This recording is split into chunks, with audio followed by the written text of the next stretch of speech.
Alors, ça s'appelle Magic Propagande. C'est un jeu qui se joue de 2 à 4 joueurs, une demi-heure par joueur, sur une difficulté entre experts et initiés. C'est pour des gens qui aiment faire de la résolution de problèmes et avoir des épiphanies ludiques, essayer de trouver par eux-mêmes des solutions de remporter la victoire.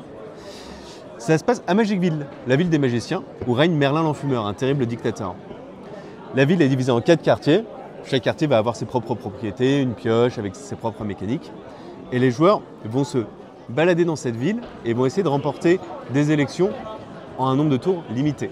Donc chacun joue un propagandiste et va devoir faire des combinaisons de cartes pour activer un certain nombre d'effets, gérer un certain nombre de ressources et réussir à remporter la partie.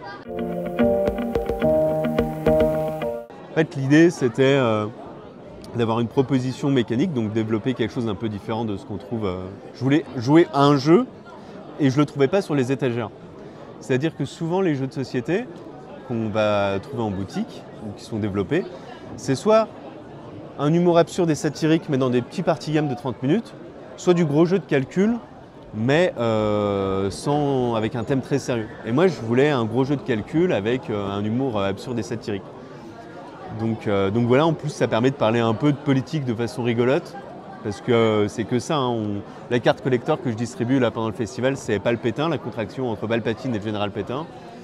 Donc on a voilà, une idée sur l'humour du jeu. Moi je voulais m'amuser avec tout ça.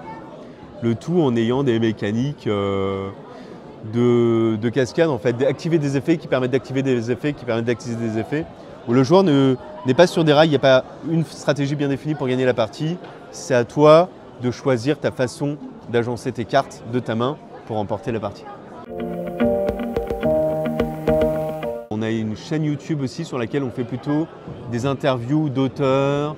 On a couvert à Jeux et compagnie le trophée Camélon d'Or, qui était une première. On récompense les illustrations, donc l'idée c'était de mettre ça un peu en lumière. On a fait une interview du jury, des choses comme ça.